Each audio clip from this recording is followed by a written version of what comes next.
It's a great joy for me to see so many of you here today, even as we've come up into the smoke, such is the nature of life in California. I'm Pastor Robert Briggs. I'm one of the pastors at Emmanuel Baptist Church. I have the joy of serving with Pastor Steve and my fellow elders right in the heart of the city in Sacramento, only a few blocks from our capital.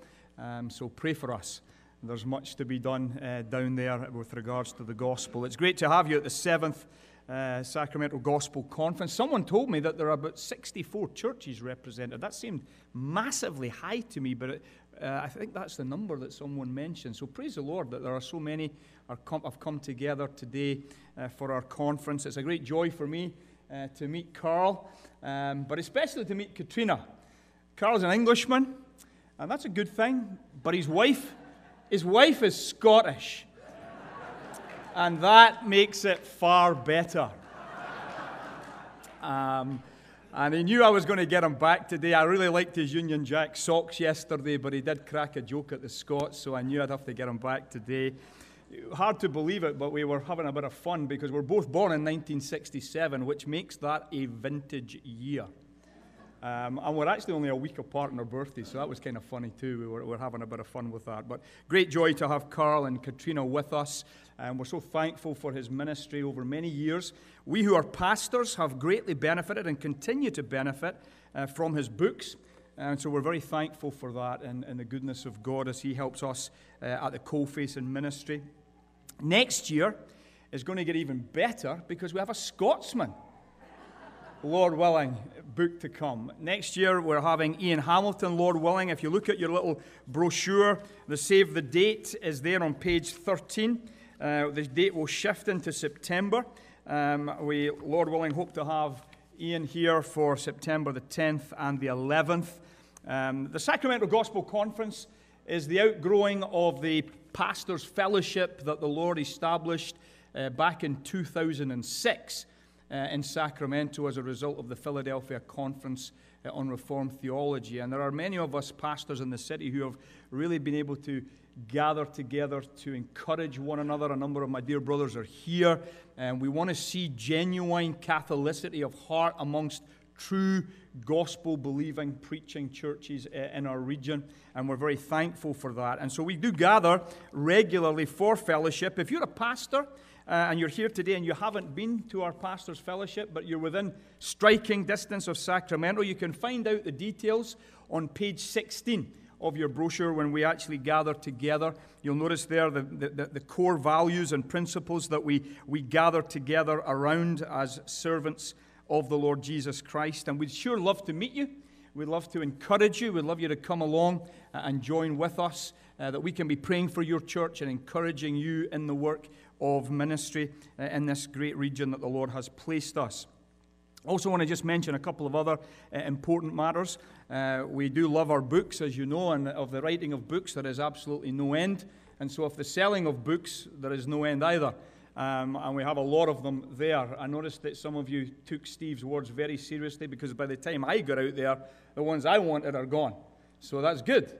Dr. Beakey, if he was here, would be delighted because he just loves to get good books into Christians' hands. Number of books that we're continually pressing, pushing, encouraging you to read. Kevin DeYoung, who does some great work in terms of writing, as well as pastoring and lecturing, has written this one, Men and Women in the Church. We just as an eldership have started to read through this. Short and biblical and practical introduction. Popular level book that we would encourage officers of the church to be reading, but church members in the church to be reading as well. And so those are available on the book table. Also, what does the Bible really teach about homosexuality? Another book by Kevin DeYoung. Again, a good biblical treatment of this at the popular level to help us to frame our understanding of what Scripture teaches and how we then should understand what is going on in the lives of those around us. I have the joy of serving at times as the chaplain for the Sacramento Republic soccer team. Our offices are right in the heart of the Lavender District in Sacramento. And so the homosexual community is really all around us in that particular part of the city. So I have opportunity from time to time to engage at the front line with regards to those who are homosexuals.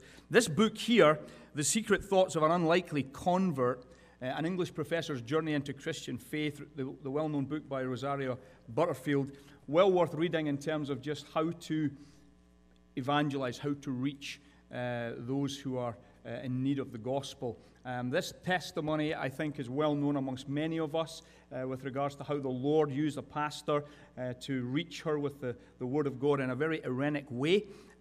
We need to learn how to reach those around us with the gospel, with all the complexities that we're learning about in our conference together. So if you're interested in reading that, and if you have any friends who may be homosexuals or acquaintances that you want to work out, how do I reach them? How do I bring the gospel to them?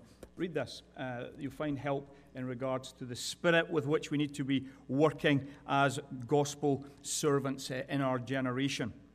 I want to also just mention we have a couple of book tables out there. Bible Translation Fellowship, Kyle's going to talk about that one later. I won't steal his thunder in any way. Reformed Baptist Seminary is one of the other ones. That's a seminary that is centered in our church, but is basically across the country. We have 6 churches across America that oversee the church, the seminary. We just had our annual board meeting. It's good to have Jamie here as one of our board members this last week. A number of guys that have signed up. I see some guys that are our new students. We just broke the 100 mark in terms of student registrations this last month, which puts us under a lot of pressure. But if you're interested in that, please go to the table, talk to Dr. Gonzalez. He's there, the dean of our seminary. Find out about what the seminary is all about in terms of ministry, training, and opportunity. Please enjoy your fellowship. We're going to be having lunch after this. Is someone going to explain lunch arrangements? Or I think you've got a lot of little restaurant opportunities. We're not doing lunch here, but you can go out and do that. And just don't get there before me, otherwise it could be a long time before I get my lunch. But it's opportunity after this. We're taking a 2-hour opportunity for lunch. So please make new friends, have some fellowship, get to know one another, that the Lord would strengthen the bonds of our friendships and our fellowship in the gospel for Sacramento and the greater region, that we might see an outpouring of God's Spirit to build the church and to see many brought into the kingdom of God, even in our generation. It's a joy to be here. It's a joy to serve you. Carl, come ahead, please, brother, and take us through our next session. Thank you.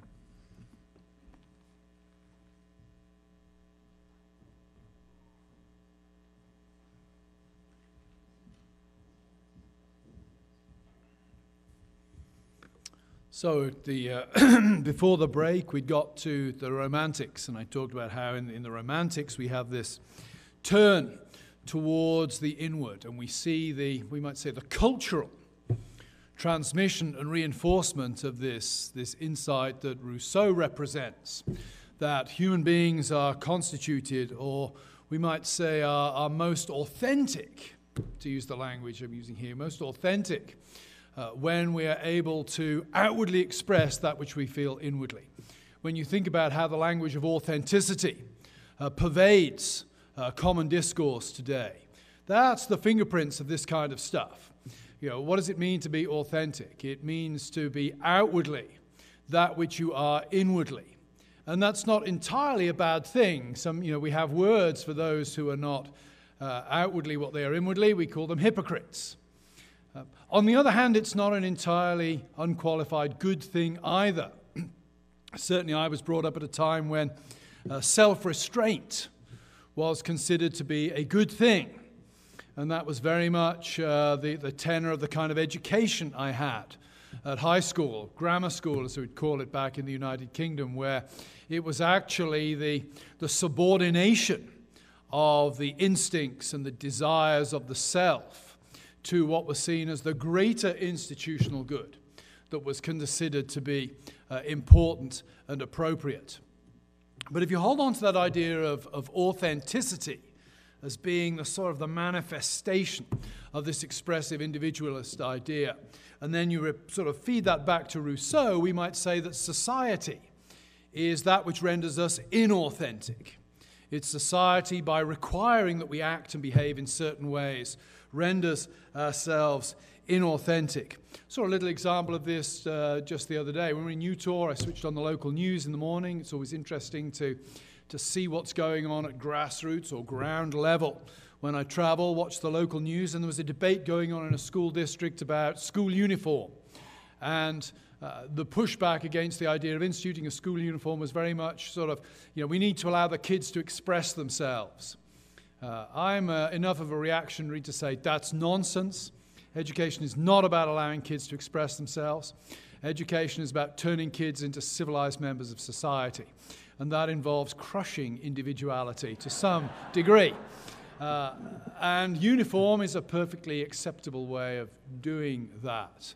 But again, you see there that notion of, a uniform would render the kid inauthentic.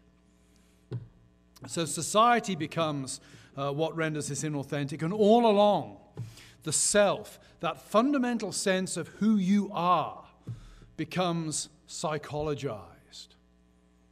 And again, draw a contrast. I'm going to jump back to the Middle Ages a few times there, but think about if you were alive in the Middle Ages and I asked who you are, you would almost always have given me an answer that involved you connecting to external realities. You see this in the whole existence of patronymics, for example, in Russian culture. If you read Russian novels, you know that one of the complexities of Russian novels is it takes you a certain number of chapters to work out exactly who is who, because there are typically a number of names for each character, one of which is the patronymic. The middle name tells you who the father of that person is. And that derives from a culture where identity is intimately connected to parenthood, to who your parents are. We have a sort of almost a folk memory of it now in surnames, that the surname locates you. And in times past, that would have been a strong identifier as to who you are. Look at the Bible. The Bible is always referring, Jehu, son of Nimshi. So, who's Jehu? First of all, he's the son of Nimshi. It's nothing to do with his feelings or his inner psychological conviction. It's who his father was. That's the key. And in the Middle Ages, if I'd asked who you were, you would have given me an answer connected to family, connected to geographical location, perhaps connected to the kind of work you pursued. But it would have been identity markers that were fixed and stable and external in a way that's no longer the case. I was reading a tragic story the other week in the press about somebody who says, my child wakes up and is changing their gender each day, so I never know whether they're a girl or a boy today. And part of me wants to say, that's stupid, that's ridiculous, and I think we all know that. There is not a shred of medical evidence or scientific evidence that is a sane way of pursuing identity, but it's there. And think about that. There's nothing external that gives that child their sense of identity, not even their own body. It's all internal and psychological as far as they're concerned. So this inward turn is very, very significant.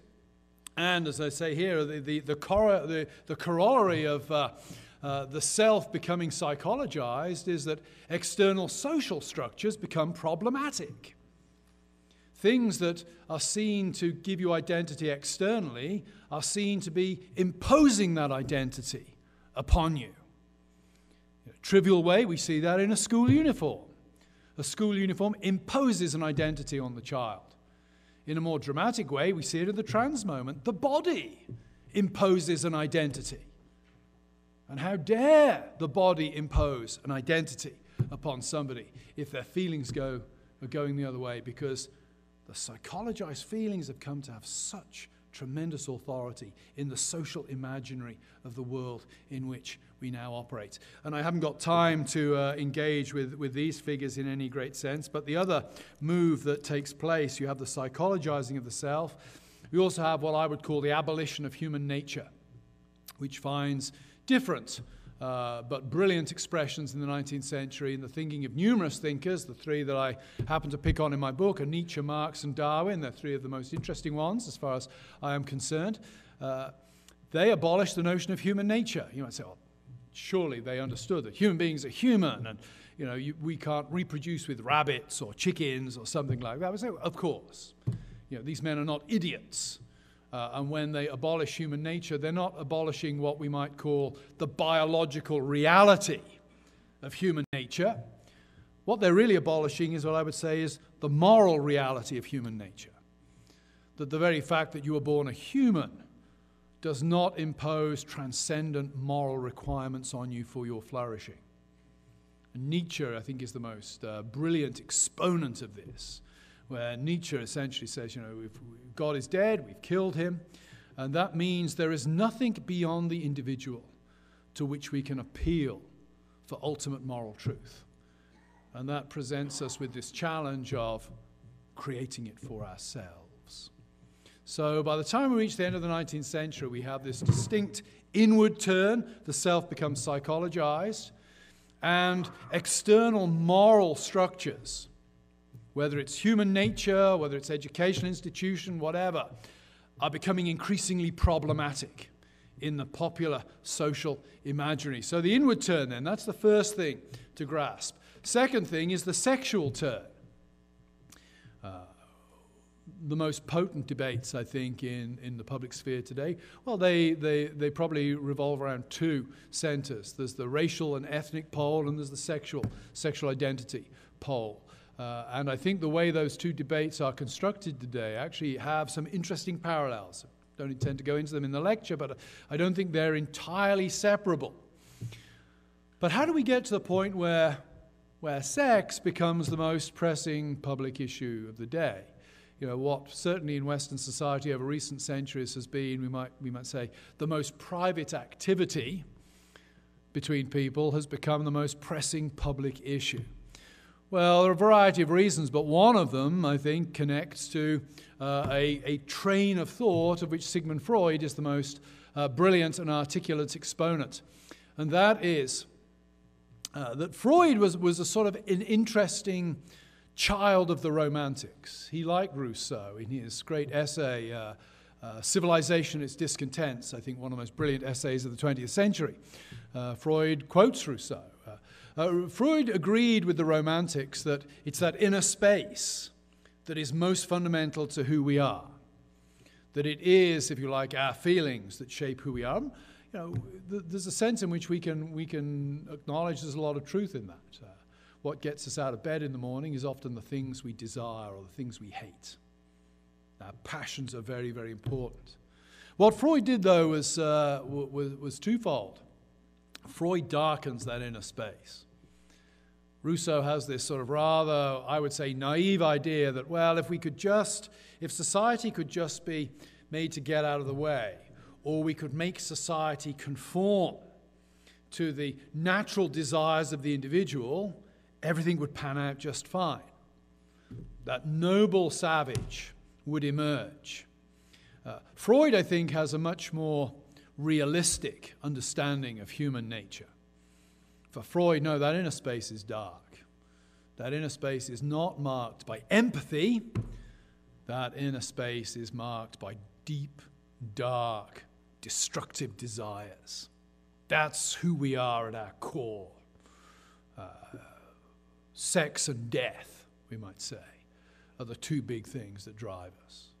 And again, I think there's a reasonable amount of truth to that. I mean, very few of us watch movies that are full of just happy people going around their ordinary lives where nothing really happens. Why don't we watch those sort of movies? They're boring. They hold no interest for us. What interests us is conflict. What interests us is death. What interests us is the dark side of humanity. That's what sells. So I think Freud, he's a very astute observer, I would say, of fallen human nature. He just thinks of it as human nature. Freud's a very astute observer of human nature. And Freud saw that above all, this inner space was marked by dark, unconscious sexual desires that sometimes bubble up in those dreams that you're embarrassed to have had and you'd never tell anybody about. Freud would say, that's the real you bubbling through there. That's the it breaking through when you're asleep. Human beings are dark and driven by sexual desire. And in a famous work, 3 essays on sexuality, Freud brilliantly develops this idea that human growth and development can be understood through the direction of sexual desires. And Freud basically breaks down, infancy, childhood, adolescence, adulthood. And what he does is he says each of these phases of human existence is determined by the direction, the nature of sexual desires. Now that's a very important development. First of all, it sexualizes children. And that's a very important part of modern political culture. So the hottest debates in education today, on one hand you've got critical race theory, on the other hand you have sexual education.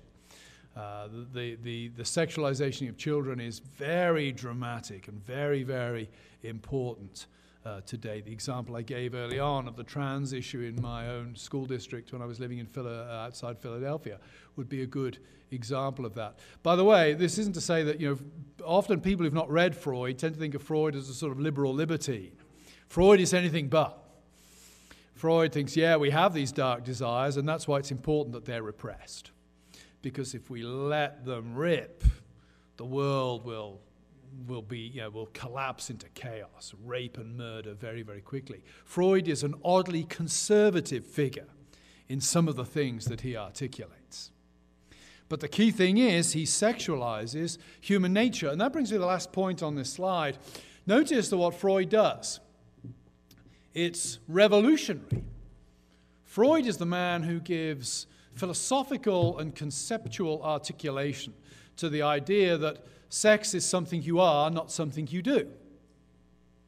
And that's the move that has to be made in the social imaginary for talk about, I'm gay, or I'm lesbian, or I'm bi, or I'm straight, to make sense.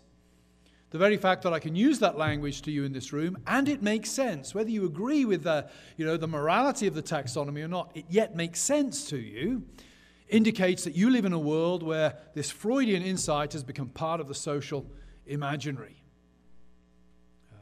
And that's one of the reasons, just to sort of as an aside here, it's one of the reasons why on the movement for the sort of the celibate gay Christian movement that's emerged. On the one hand, I want to affirm the commitment to traditional biblical morality in that movement very much and encourage that. But I am deeply concerned about the use of sexual desire as an identity label, if I could put it that way. That's where the problem comes in for me. It's why, I wouldn't want to talk about celibate straight Christians. I don't want to identify people by their sexual desires. That's a Freudian move, and I'm not sure that it can be justified from the Bible. No, actually, let me be stronger than that. That was an English way of saying I'm pretty sure it can't be justified from the Bible. So, there you go. And that, of course, leads us then to the political turn. Think about it. Once sex is identity, codes governing sexual behavior become codes governing what kind of a person is legitimate. If you are your sexual desires, and the government says those sexual desires are not legitimate, or acting on those sexual desires is not legitimate, well, then what the government is saying is your identity is not legitimate. And I think that's an important thing to grasp, because I'm not trying to create sympathy here, but take, for example, the cake baker case.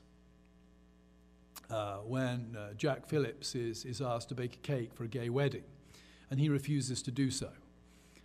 In some ways, there's a clash of understandings here, in that Jack Phillips, rightly, I think, thinks he has a First Amendment right not to be forced to act in a way that contravenes his religious beliefs and his conscience. I think that should be protected under the Constitution. The Supreme Court, of course, did judge in his favor, but it was a win under the aegis of artistic freedom. It would have been stronger, I think, for religious conservatives had it been a win on a religious freedom. But what he thinks he's doing is objecting to affirming a certain kind of behavior. The couple asking for the cake, what they hear him saying is, your identity is not legitimate. And that's where the sort of the clash emerges. And that's why, for example, the old way of, when I was at college in the 1980s, and you could talk to gay friends and say, I love the sinner, but I hate the sin. That's why that doesn't work anymore, really, because if the identity of the sinner is identified with the sin, then that conceptual distinction won't be made in the mind of the person hearing you speak. They have to be able to make that conceptual distinction. And it's right. It's like the case when Christians say, well, we object to unmarried heterosexual people engaging in sexual activity. That won't cut it either, because the response will be, yeah, but you don't object to heterosexuality as an identity. And what you're really doing, you're not objecting to my behavior, you're objecting to my identity. So all of this is to say this is very, very important. The Freudian move is very, very important. And it has immediate political implications. Sex becomes politicized. How is it that the most private act between two people becomes a public issue? Well, once that act is intimately connected to an identity, then it inevitably becomes a public issue, because it becomes a matter of who is and is not a legitimate person in society. Once expressive individualism is the self and sex is its primary idiom of personal authenticity, we have a need for sexual revolution. 1968. If you look at the student protests of 1968, it's very interesting how much sexual liberation lay at the heart of the protests. It's funny, if you ask my granddad, go back to my granddad and say, okay, granddad, what does political oppression look like? My granddad would have said it looks like not being able to find a job, and he was without a job for a time during the Great Depression. He would say it looks like not being able to have a job. It looks like not being paid a fair day's wage for an honest day's work. For my granddad, oppression would have been very material, we might say. What does oppression look like in a psychologized world? It looks like not being allowed to be the person you think you are. And when the idiom for expressing that is a sexual idiom, it looks like sexual liberation at that point. So, and I say here, I talked about this earlier, but this is why modesty has died.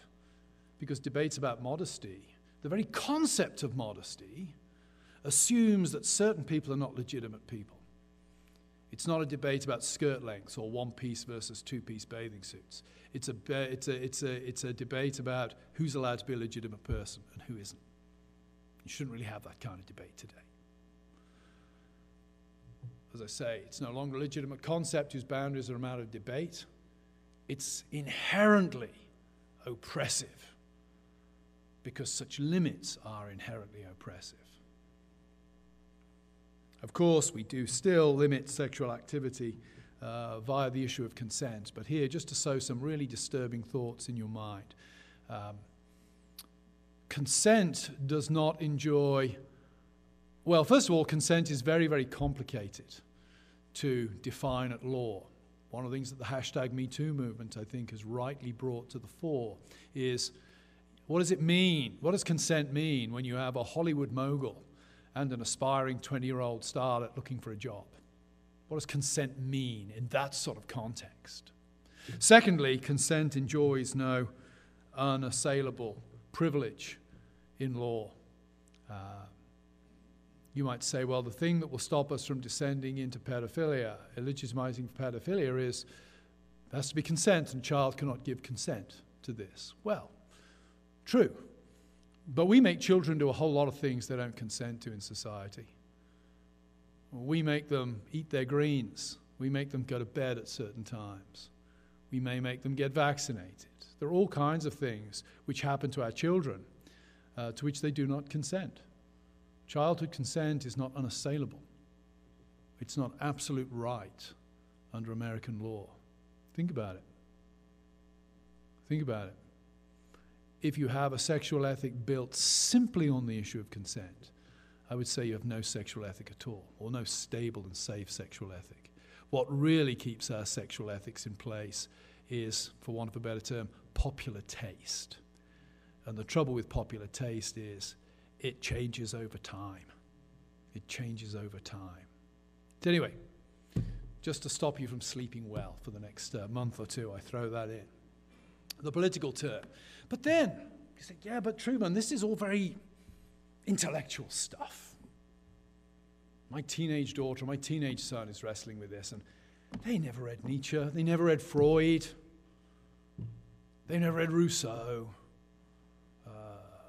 Why do they think the way they do?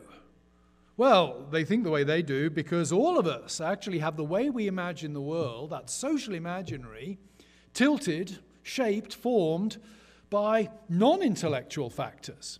And above all, I would say technology. I want to spend a few moments now thinking about how technology operates. Many of us think that what technology does is it allows us to do the same stuff only faster. That's not true. Technology actually reshapes the way we imagine the world. I live in the United States. I suspect that 200 years ago, I would never have contemplated moving to the United States because I'd have traveled to the United States and I'd never have gone back. I'd have had to have decisively left everything and everybody behind. And that would be an unimaginable move for me to have made. Now, we don't just have transatlantic boats, but most of us, when we cross the Atlantic, do it by plane. When I left Pittsburgh the other day, even if I'd been flying to sort of relatively direct to Sacramento, you have to change. If you fly from Pittsburgh, you have to change. You can't get... Well, you can only get to places that you have to change at directly from Pittsburgh. You can't get to anywhere you want to go directly from Pittsburgh. But put it that way. I can get home as fast as I can get to Sacramento from Pittsburgh. The way I imagine the world is profoundly connected to the technology of mass transport. And it's a different world to the world of 200 years ago. Technology mediates the world to us. I have a friend who uses this term, Michael Hanby. If you've not read any of Michael Hanby's stuff, his articles online are always outstanding. Teaches at the Catholic University of America. Michael Hanby has this phrase, technology is ontology. What does he mean by that phrase? We could translate and say, technology is the way the world is. That's how we experience the world. Think about it. Think about what technology does. Technology encourages us unconsciously to think we're in control. Go back to being that medieval peasant. You're a medieval peasant in Northern Europe. That imposes certain things upon you. If you're a medieval peasant, you're certainly connected to agrarianism. You're going to be a farmer. The world has an order that you have to respect and over which you have no control. You have to sow your seed in the spring, and you have to harvest it in the fall, or the autumn, as you would call it, if you were an English peasant in the Middle Ages. You have to respect the rhythm of the seasons. You can't sow your seed in the middle of the winter and harvest it in the summer. That's not how the seasons operate. We landed in Phoenix on our way here on Thursday. No human being should live in Phoenix.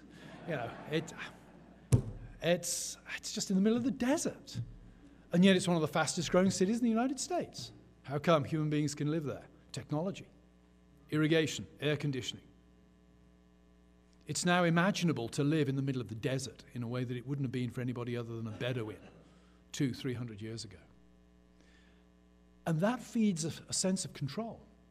And one of the remarkable things about the age in which we live now is how much in control we feel because of technology. And that's why COVID has been so fascinating, because suddenly we were confronted with something that we couldn't control. And the result was total panic, absolute panic, and this mammoth, remarkable, and very impressive effort to reassert control. Technology encourages us to think that we are in control. It's part of the social imaginary. You don't have to be a scientist to have that intuition that we're in control here, because technology's delivered on that for us. You're no longer beholden to the seasons in the way that you would have been 500-600 years ago. Time is different. I love living in Western Pennsylvania. When somebody says, how far are you from work? I say, I am 10 miles away. That's because 10 miles in Western Pennsylvania is about 15 minutes in the car. I noticed that when I was in Philadelphia and people said to me, how far is it to such and such? I always gave the distance in time. And we'd have students arriving at the place where I taught from somewhere like Kansas or eastern Kentucky, and they'd say, I put this address into my GPS and it's 3 miles away and it says it's 50 minutes. My GPS was no, that's 50 minutes. You try and get there in less than 50 minutes. Technology reshapes how we think about time. Technology reshapes time. Technology reshapes how we think about purpose. Purpose increasingly becomes something we can invent for ourselves. We can do it. It's not something we have to discover. The medieval farmer, if you like, had to discover the order of the world and conform himself to it in order to find his purpose in life. Because if he didn't, he was going to die and he wasn't going to have any life. Technology reshapes the way we imagine our purpose. And we're not reflecting on this. It's just part of the air we breathe. And technology is dramatically reshaping our notions of authority. Dramatically reshaping notions of authority. One of the things I've been struck by talking to undergrads at Grove the last couple of years is the role that the internet plays in authority in their lives. Well, my parents say this, but I found this TikTok video that does that. And I say, well, yeah, but people on TikTok are idiots, so probably you don't want to follow what they're saying. But it's very interesting how authority has been reshaped by the internet. I was talking just yesterday, it's sort of tangentially related. I could have written my book. I wrote the book really to try to explain the sentence, I'm a woman trapped in a man's body. But another sentence that had emerged in pop culture at the time that intrigued me was this. Maybe it was more prevalent in Britain than it was in America, but I read in numerous articles from sort of 2014 onwards this statement, he pledged allegiance to ISIS online. Now, set aside the advisability of pledging allegiance to ISIS, that struck me as very interesting. And as I did some exploring about this, it was generally kids from good, stable homes that were doing this. It wasn't the kid from the broken home who was all at sea and had no kind of anchor in the real world who was doing that. It was kids from good homes. And I was struck, isn't it interesting that something that this young person would have encountered only as something online, not as a real reality, was yet more real to this person than the real reality they were in. That struck me. Isn't it interesting how the internet has changed where we look for authority and indeed, therefore, where we look for identity? It's an intriguing statement. He pledged allegiance to ISIS online. Again, not to criticize that statement one way or other. I'm just fascinated that I can hear that sentence and it makes sense to me. Because when you take a step back, you think, man, 15 years ago, that would have been utterly bizarre. What is going on? That's a coherent sentence now. So that's not an exhaustive list. I mean, you could go on and on about the role of technology, but you get the picture. And I would say what this does is it shifts our imagination in an interesting way. It shifts our imagination from thinking that the world has a meaning to which we must conform ourselves in order to flourish, to being just stuff. The world becomes a lump of Play-Doh over which we can exert our wills. And again, I don't want to pick on trans people all the time, but the trans issue is useful because it's so radical and so dramatic. But think about it. In times past, there was no distinction between sex and gender because your body gave you your sex. You had no choice over that. Your body was not stuff. It was an authoritative institution, we might say. And the way to flourish was to discover what kind of behaviors were appropriate for the body you had and conform yourself to them. That's what education was about, to a large extent. But in a world where we have hormones and surgery, etc., guess what? And where technology encourages us to think of the world as just stuff over which we can exert our wills and control, then the body just becomes another piece of stuff. And if we have the scientific ability to modify that body, to change it in significant ways, then we should do it. In other words, the psychologized self now finds itself in a world where anything that might militate against it is up for grabs. We might say here, if you like, the plastic self now finds itself in a world that's been liquefied by technology. It's where we get to the plastic self in the liquid world. And now we need to introduce another term, another strand to the kind of argument here. And that's recognition. What do I mean by recognition? Well, I could be walking down the road and I could see Steve or Robert on the other side of the road, and I could say, well, maybe I don't want to be recognized by them, so I kind of duck my head, pretend not to see them, and walk past. That's the English way, by and large. But let's just say I'm getting in touch with my sort of, my American side, and I decide to be friendly and greet them. I say, "Hi, Steve." We'd say that's recognition. Trueman saw this body the other side of the road. He recognized its physical characteristics as being consistent with those of Steve Meister, and he greeted it. He recognized it. That's a sort of common sense notion of recognition. I'm using the term in a sense that's really developed by a 19th century philosopher, a great philosopher called Hegel. Hegel is one of the hardest philosophers to read, but one of the most useful philosophers to know about, particularly, I think, in our current cultural moment, because he did so much reflection on what it means to be an individual self-consciousness. Recognition is the way in which societies acknowledge individuals as belonging to them.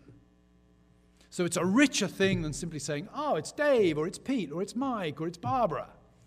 Recognition, we might say, is a way of being affirmed. Remember when you were at school and maybe there was a pickup game in the schoolyard. These were in the days when schools actually had decent length of breaks where kids could actually play.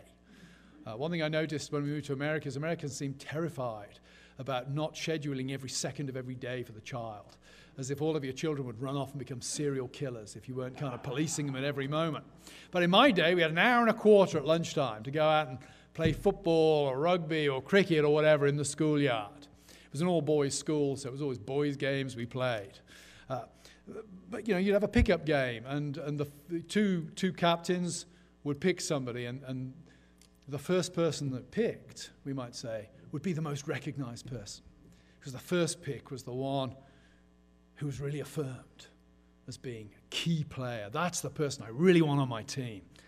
The last pick, or the person who didn't get picked at all, we'd say they're barely recognized or not recognized at all. And they feel bad because of that. If ever you were the last pick or you weren't picked at all, that's what we might call, what Hegel would call, that's an alienating experience, that you feel out of joint with the world, you feel ticked off. So recognition is about affirmation, we might say, and alienation. And that plays to an interesting characteristic of being human.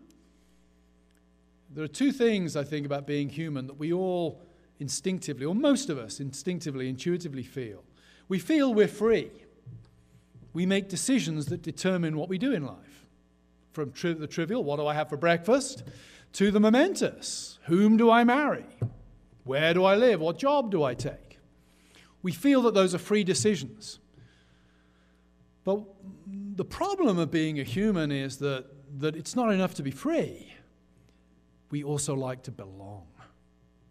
Very few and rare are the human beings who are just content to be free. We want other people to recognize us. We want to belong. There's nothing more joyous, is there, than falling in love with somebody and being loved back, because you feel you belong. And it's hard to tie freedom and belonging together, of course, because belonging requires a sort of curtailment of freedom, really. Well, the way to belong in society, it typically rests upon institutions.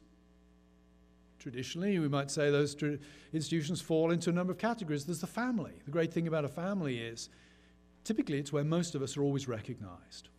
Simply by being part of the family, you're recognized. You're made to feel of value. When I go back and see my mum, it's great because my mum's my mum, and it doesn't matter what I've done. I know she loves me, and I will feel valued when I go back. Religious institutions do that as well. When you belong to a church or a synagogue or a mosque or something like that, you feel valued because you're part of the community. Most of us don't just go to the church we go to because of the teaching. We go there because the community connects with us in some ways, recognizes us. There are social institutions that do this, Boy Scouts, etc., workplaces, national institutions. And recognition is important. And recognition also typically rests upon what might describe as society's moral structures. So who gets recognized is a reflection of how society thinks it should be. So, for example, the serial killer doesn't get recognized. The serial killer's pattern of behavior is regarded as unacceptable. And when they're caught, they're sent to prison. They're excluded from society. Recognition, though, is very, very important. And I've used this example in class. Why do all teenagers look the same? There's nobody who wants to express their individuality more than a teenager. And how do they do it? They all end up dressing the same. They all look the same. There's nothing wrong with that. They are expressing their individuality by belonging to a group that recognizes them, by playing to the rules. But think about it. What happens then when the institutions by which we're recognized are destabilized?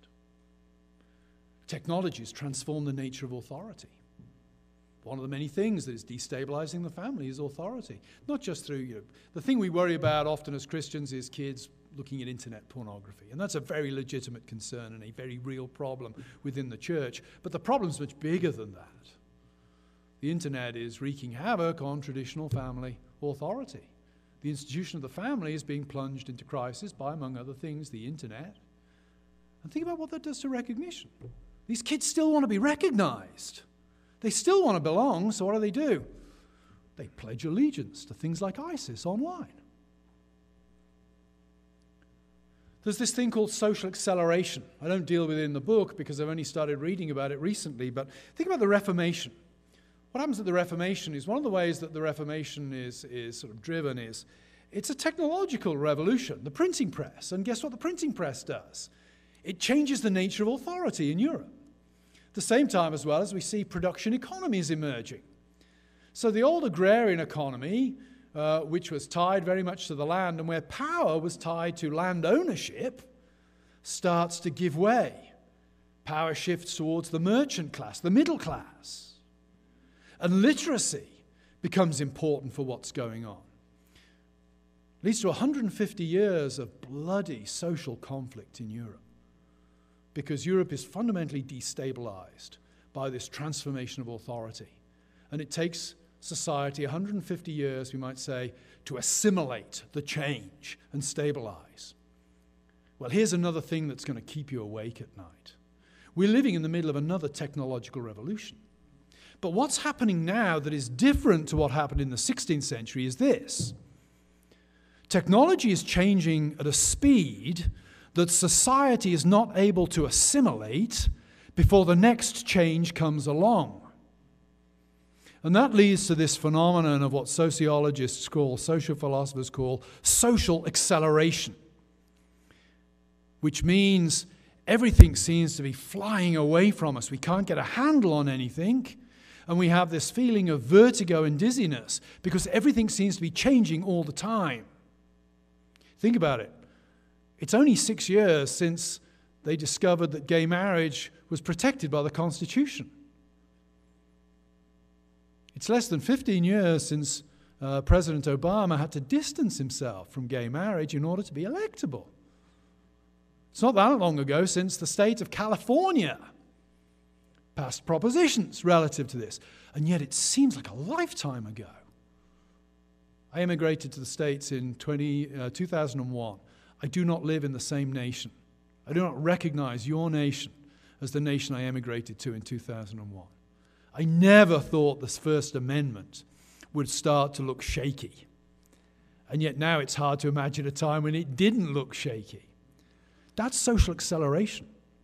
And the bad news is, when you think that, well, okay, the simple invention of the printing press led to 150 years of bloody conflict in Europe before society was able to stabilize, when you're getting a printing press invented every 2 or 3 years, equivalent thereof, and pumping out a whole lot more information than the printing press ever did in a century in a matter of days, that raises all kinds of terrifying questions about the way we're going and about the potential stability of society.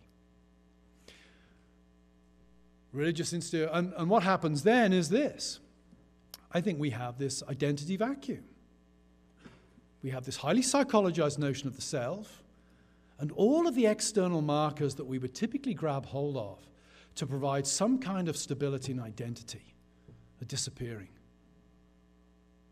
The very fact that the 1619 Project exists is interesting. And again, not to make a comment one way or the other on the 1619 Project, but the very fact that the national narrative, the accepted one, is now challenged tells me that the national narrative is in crisis. Challenges only arise once things are already starting to crumble. The family. Can anybody here offer me a definition of the family that fits all of the legal families now recognized in the United States of America? I can't. The family is in crisis. Does it even involve 2 parents anymore? We now have children with 3 biological parents. What is the family? Church institutions crumbled, partly because of a hostile, wider secular culture, and partly, if we're honest, because of massive internal corruption.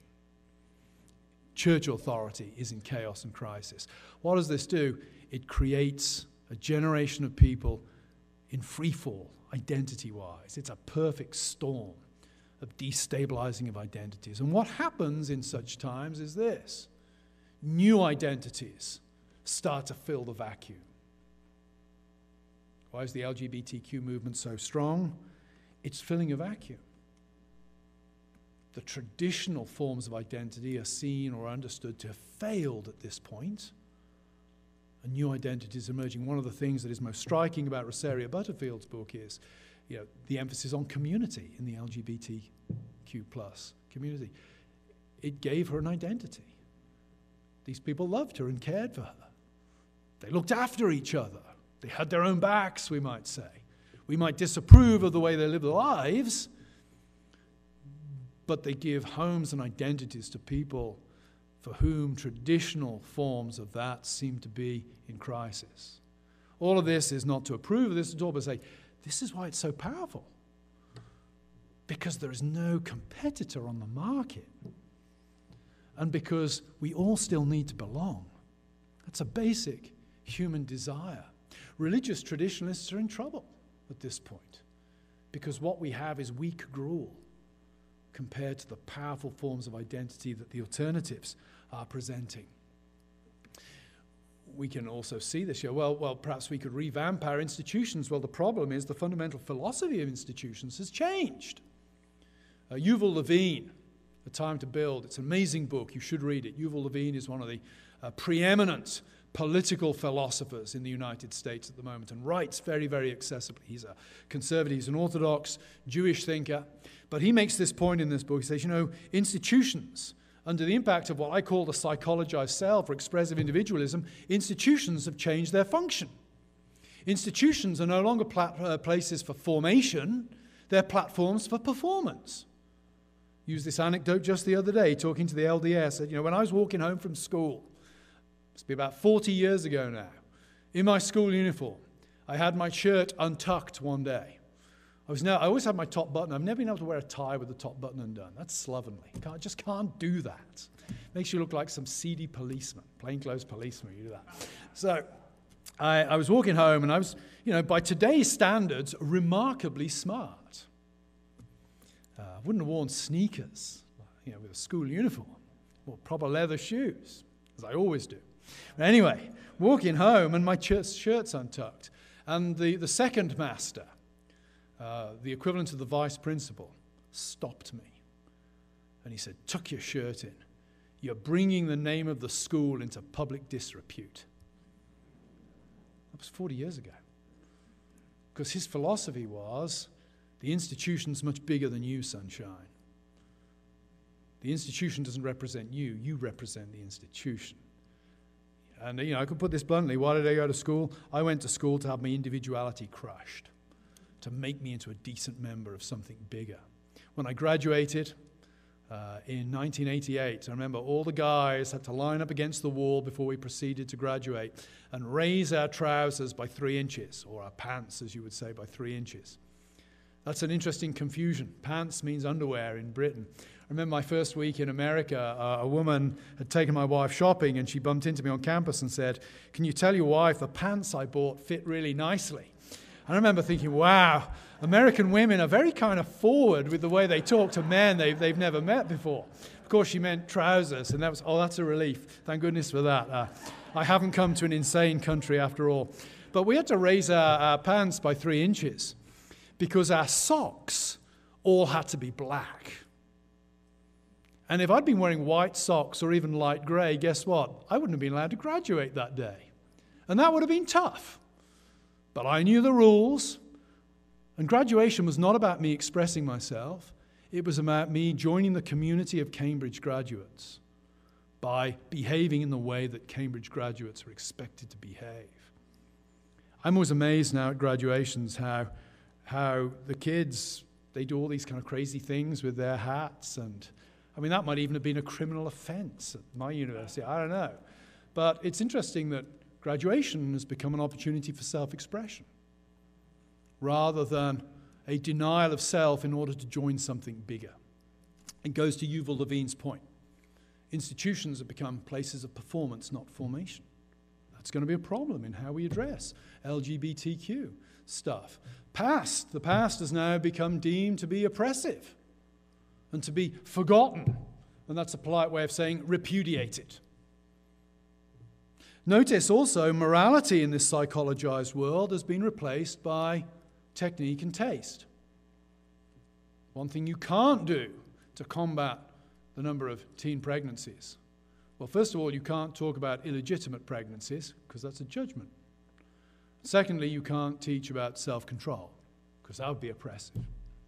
What you have to teach is techniques for avoiding getting pregnant.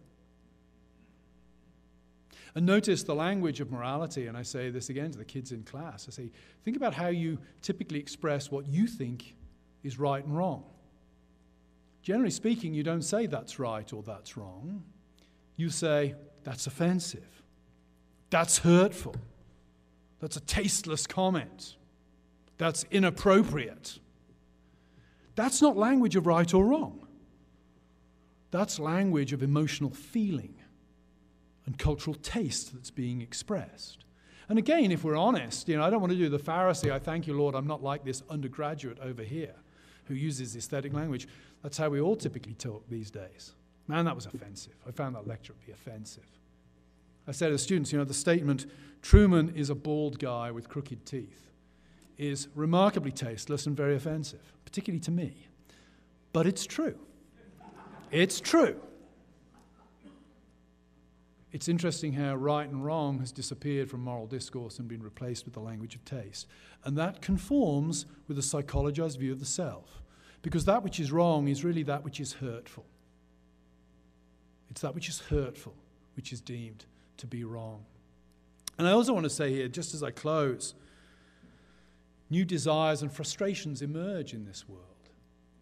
And sometimes I've been accused of saying, so you're saying that because all this stuff is historically conditioned, it isn't real. No, I don't mean that at all.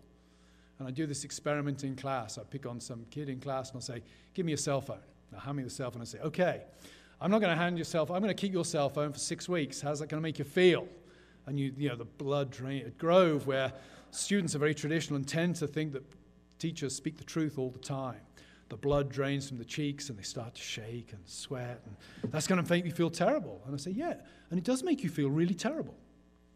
Your feeling of frustration is real. It's historically conditioned. Not having a cell phone did not make me feel terrible when I was growing up because such things did not exist. But the world creates desires that then create real frustrations. And that means that when our children grow up in a world where they basically imbibe from the atmosphere that sexual desire is their identity, that gender is separable from sex, that when they then struggle with these things, those things are real. and require a compassionate response, even as we think they're wrong. Okay, I'm going to quit there. We will break for lunch.